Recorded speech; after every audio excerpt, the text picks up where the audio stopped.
اسی طرح ایک اور واقعہ ہے کہ عراق کا شہر ہے، حضور کی آل کا ایک گھرانہ ہے، باپ انتقال کر گیا ہے، چند بچے ہیں اور ماں ہے۔ عراق میں سے سفر شروع کرتے ہیں، سمرقند پہنچتے ہیں۔ سمرقند میں جاتے ہی لوگوں سے پوچھتے ہیں کہ شہر میں کوئی ہے اتنا سخی جو ہمیں پناہ دے سکے؟ کون ہے اتنا سخی شہر میں؟ جب پوچھا تو پتا چلا کہ شہر میں دو لوگ انتہائی سخی ہیں۔ ایک حاکم وقت ہے، وہ مسلمان ہے اور سخاوت کا بڑا دلدادہ ہے۔ دوسرا یہ موجودہ گرجا گھر کا پادری ہے، وہ بھی بڑا سخی ہے۔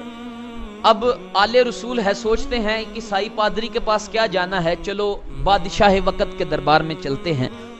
حاکم کا دروازہ کھٹکھٹایا جاتا ہے، حاکم سے عرض کی جاتی ہے کہ ہم آل رسول ہیں، حیا آتی ہے، شرم آتی ہے کہ کسی کے آگے ہاتھ پھیلائیں، تو ہمیں پناہ دے، رہنے کے لیے جگہ عطا کر، کھانے کے لیے کچھ کھانا عطا کر۔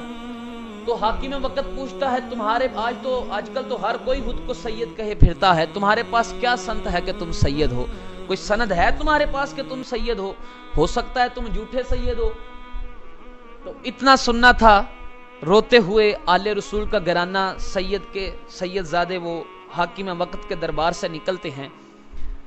اب نہ چاہتے ہوئے اس پادری کے دروازہ کھٹکھٹاتے ہیں اور اس سے عرض کرتے ہیں کہ ہمیں پناہ دو، ہم مسلمانوں کے نبی سیدنا محمد مصطفیٰ صلی اللہ علیہ وآلہ وسلم کے آل کی گھرانہ ہیں، ان کی اولاد ہیں، تو ہمیں پناہ دی جائے۔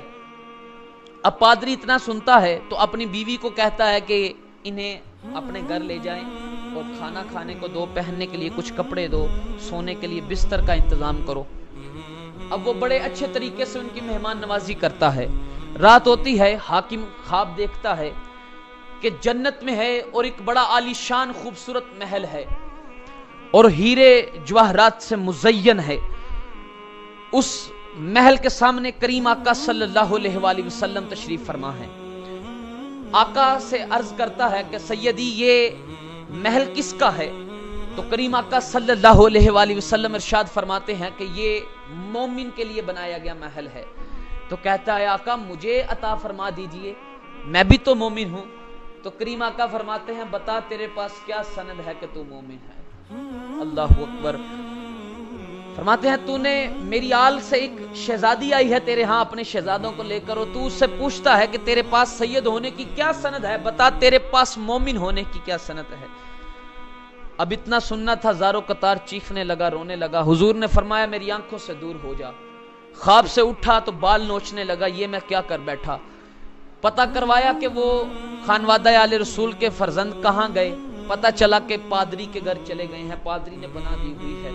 پادری کے ہاں پہنچا تو کہتا ہے، اب پادری سے کہتا ہے کہ جو رات تیرے ہاں مہمان آئے ہیں وہ تو مجھے دے دے، ان کے بدلے میں تجھے 300 درہم دیتا ہوں۔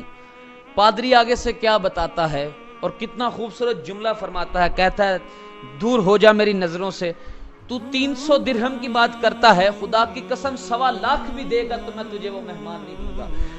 اب بڑا پریشان ہوا کہ یار وہ تو مسلمانوں کے نبی، ہمارے نبی کی اولاد ہے، تجھے ان سے کیا ہے؟